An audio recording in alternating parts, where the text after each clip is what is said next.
اس کے پوسٹیں سیاست میں ہونے کی وجہ سے نکال دی. جی مجھے پہلی بات کہ تبلیغ سے کوئی کسی کو نکالتا نہیں ہے. رائمنڈ میں داخلہ بند کر دیا, کوئی کسی تبلیغ کہ یہ پہلا اصول ہے کہ کوئی کتنا ہی بے اصول ہو جائے, تبلیغ میں داخلے کا تصور تو ہے, خارجے کا کوئی تصور نہیں.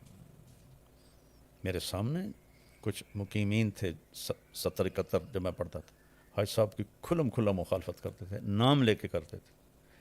تو حاج صاحب سے پاورفل تو یہ نہیں ہے نا جو آپ بیٹھیں, انہوں نے کبھی ان کو مرکز سے نہیں نکالا. تو ایک یہ کہ یہ سیاست معنی کی وجہ سے نکال دیا, اور میڈیا استعمال کرنا شروع کر دیا اس لیے نکال دیا. میڈیا تو میں 2012 سے استعمال کر رہا ہوں. عبداللہ صاحب کو میں نے خود جا کے بتایا کہ جی میں میڈیا میں آ گیا, تو انہوں نے بالکل انکار نہیں کیا.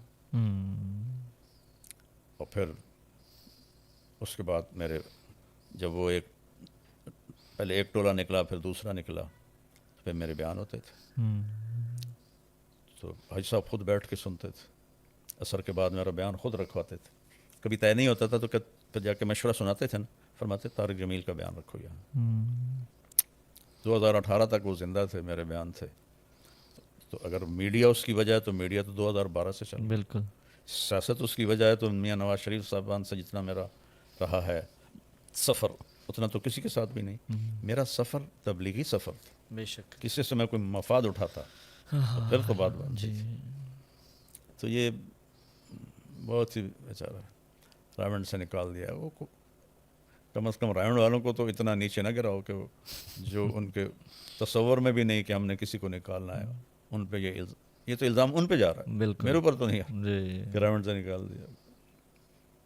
تو یہ بالکل بہت ہی واہیات فضول باتیں ہیں جو میڈیا میں چلیں, اور یہ میڈیا میں آیا اس لیے نکال دیا, سیاست میں آیا اس لیے نکال دیا, رائمنڈ سے نکال دیا, سب بکواس ہے. میں عبداللہ صاحب کو بتا کے آیا تھا کہ اس طرح میرے ساتھ ہو رہا ہے, اور میں میڈیا کو دین کی ضرورت سمجھتا ہوں. یہ میرا اختلاف ہے رائے, وہ حرام سمجھتے ہیں, میں کہتا ہوں یہ وقت کی ضرورت ہے. بے شک میڈیا کو استعمال کرنا, بے شک. کس طرح اللہ نے ہر گھر میں بات پہنچائی, بے شک میری میڈیا کے ذریعے سے پہنچائی. بالکل. تو چیز غلط نہیں ہوتی, چیز کا استعمال غلط ہوتا ہے. جی بے شک.